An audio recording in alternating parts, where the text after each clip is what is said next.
Gracias, Eli, por tenerme de nuevo en el programa, aquí en otro segmento de Hoy con Claudia. Muy feliz de poder representar a la Comisión de Ciudadanos por los Derechos Humanos, que es una organización no política, sin fines de lucro, no religiosa, creada para educar al público sobre sus derechos en el campo de la salud mental. Y algo súper importante es que nos aseguramos que cualquier abuso cometido por la industria de la psiquiatría, por cualquier médico psiquiatra, por cualquier profesional de la psiquiatría, sean denunciados a las autoridades competentes. Y para eso nos pueden llamar a las oficinas de CCHR Internacional ubicada en la ciudad de Los Ángeles, en el estado de California, al 323-467-4242, 323-467-4242.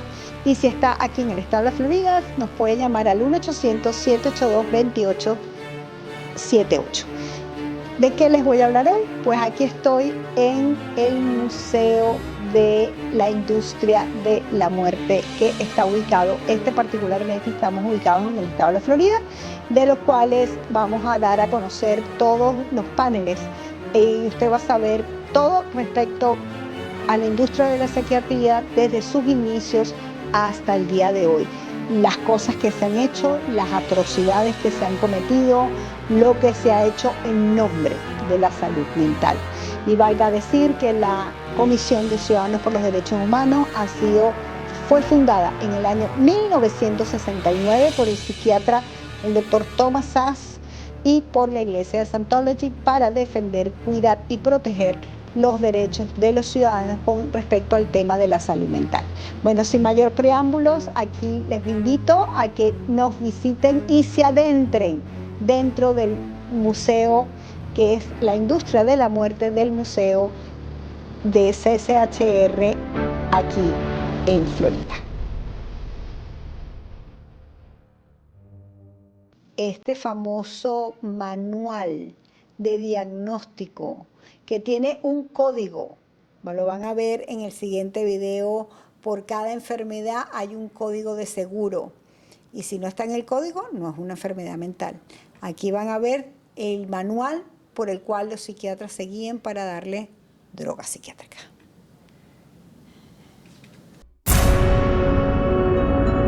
I was diagnosed with a chemical imbalance, manic depression. They diagnosed me with having ADD. He told me I had conduct disorder, ADHD, mild depression, major depression, manic depressive, borderline personality disorder, compulsive disorder, anxiety, depression, and schizophrenia, depression, sleep disorder, identity problem disorder. But all of these so-called diseases are just made up. They're just fabricated. They're fictions of psychiatry imagination. What would psychiatrists do without their labels? They couldn't pretend to be real doctors anymore, you know? Neither could psychologists, you know? Diagnosing, what a godlike thing to do. Making diagnoses, and here's your treatment, a pill. Because so far they're not proving that any so-called mental illnesses exist. These are labels, and that's all they are. But without proof, you can't have credibility. So psychiatrists manufacture their own. It's based on a grab bag of checklists for disorders that are published in a book called the DSM, which is the Diagnostic and Statistical Manual. There are no statistics in this book, by the way. That just makes it sound more scientific. They create this cluster of disease, and they get together and they vote. Is this a disease? All in favor, say aye. The American Psychiatric Association is the publisher and owner and wealthy owner of DSM. They've made a great deal of money on DSM. Since the first edition of the DSM, the number of mental disorders voted into psychiatry's diagnostic manual has grown to 374. And with each new disorder, psychiatrists create yet another way to defraud the public. If you have 27 ways to bill in the DSM, that's 27 ways to bill. If you have 300, that's 300 ways to bill. So you can pretty much find anyone walking on the street that could fit into a DSM somehow. When you build insurance companies, you can't say the word. You've got to say a number. And they have numbers for the most ridiculous things. You know, like arguing with your mother, or peeing in the bed. Adolescent rebellion disorder is an official psychiatric diagnosis. Arithmetic learning disorder is an official psychiatric diagnosis. General anxiety disorder is a recent diagnosis. The psychiatric industry takes advantage of that. They say, wow, we can get these things categorized, make it look scientific, so let's label everything. Now we have a label for it. We put a coding. If you've ever seen a medical insurance form, everything has a code. In DSM, it just looks like sort of some magical numbers. Of course, what we're talking about is reimbursement for mental health treatment as an illness. The more types of codings, the more types of illnesses you can come up with, the more claims can be paid, and the more reasons for treatment, and the more reasons for revenue for the psychiatric establishment, for the hospitals, and of course, the pharmaceutical companies. Incredibly enough, while presenting the DSM to the world as scientific fact, psychiatrists freely admit its utter lack of science. We have no diagnostic reliable markers for almost any illness there is in the DSM. What we're testing for in psychiatry, it's hard to say because there's nothing specifically. But as far as a test that's clinically useful, basically we're not there yet. We don't have any laboratory tests that we can use to determine whether somebody does or doesn't have a mental illness. There are no good biological tests for detecting mental illness. There is no test, there's no biopsy you can do. There is no chemical test right now. There are no specific tests to confirm the diagnosis or show the improvement, like any blood tests or any x-rays or anything like that. Oh, in my practice I don't do any tests. I just speak with people and listen to them, and then I make a decision in what kind of illness. These diagnoses vary as widely as the psychiatrists who make them. In this hidden camera footage, a person visited several different psychiatrists complaining of the same symptoms. I'm extremely unorganized, and I didn't used to be. It's caused problems in the family. It's caused problems getting, I'm self-employed. You got ADD, ADHD, you need depressed, and your depression is bipolar depressed. You have a brain chemistry disorder, and it's probably genetic. You have a lot of the symptoms of depression. So it seems like it is a mixed picture. What that means is like we got some depressive symptoms and some, high symptoms. If you're bipolar, I'll need to give you a mood stabilizer.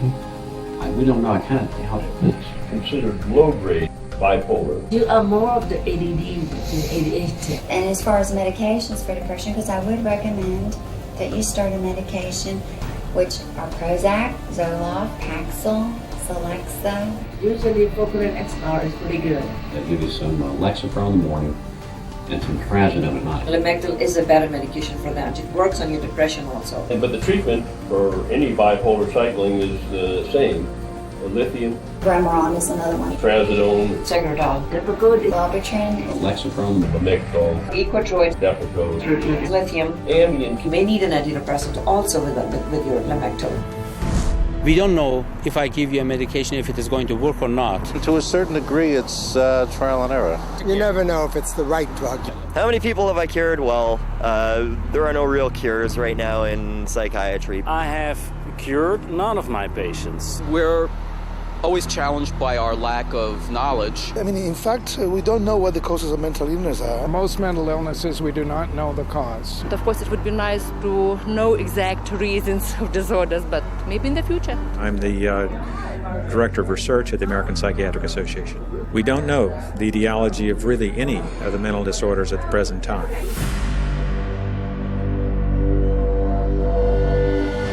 DSM-5, it's grown to 10 times its original size, and it labels everybody. I could find 5 diagnoses that would fit you or anybody else in there. Compare this to the research methods of pathology, a real science that discovers real diseases using a wide variety of precise diagnostic tests. We do millions of laboratory tests as well as the structural examination and the microscopic examination. It's a whole series of applied scientific procedures. In the case of psychiatry, there isn't any laboratory tool that can precisely identify psychiatric disease and allow it to be classified. It's not as if there's some study of tissue or some study of the body or some study of matter. These are all categories which are made up. They're simply made up. They don't exist in nature. They're decided upon by psychiatrists and voted on. Psychiatrists are not the only ones who benefit from the DSM. Wherever you find a psychiatric diagnosis, you'll find a psychiatric drug. The pharmaceutical corporations now contribute enormous sums of money for the education of psychiatric residents and for the support of research by their professors, so that psychiatry today has become in America, has become very largely learning of which drug to use with which disease or disorder. This to me is completely unethical, untenable, unacceptable for this to occur. The web of money is all over the place. It has compromised psychiatry, and now it's compromising psychology. And worst of all, it's compromising the patients. In 2006, a study revealed that 56% of all psychiatrists deciding what disorders to list in their diagnostic manual had financial ties to drug companies. Today, we see the consequences: a barrage of drugs, each one targeted at an invented disorder that is backed by an arbitrary diagnosis found in the DSM. The fact that it is couched in the language of science without necessarily having any of the scientific data or underpinnings to justify it is as threatening as anything we've seen to date. And psychiatry's latest and most expensive ploy to fool the public by imitating legitimate medicine? Brain scans. We can scan all the brains we want to. The fact that we see changes in different people's brains, changes in functioning, doesn't mean that we've discovered anything that has its origin in the brain. It just means that we're seeing changes, but it doesn't mean that there's something wrong with the brain. They have no reliable measures about precise blood flow patterns for any of the psychiatric disorders using any of the scans. It's marketing. This is marketing. This is not science. This is incredibly effective marketing. It has nothing to do with science. Psychiatrists and psychologists use the DSM to label 450 million people worldwide as mentally ill, a total equal to the populations of France, Italy, Germany, Canada, the United Kingdom, and Russia combined. While sales of the psychiatric drugs they push have topped $84 billion annually, funding from world governments for these patients gross psychiatry over $250 billion a year. And much of this money comes from the diagnosis and drugging of our most trusting and vulnerable.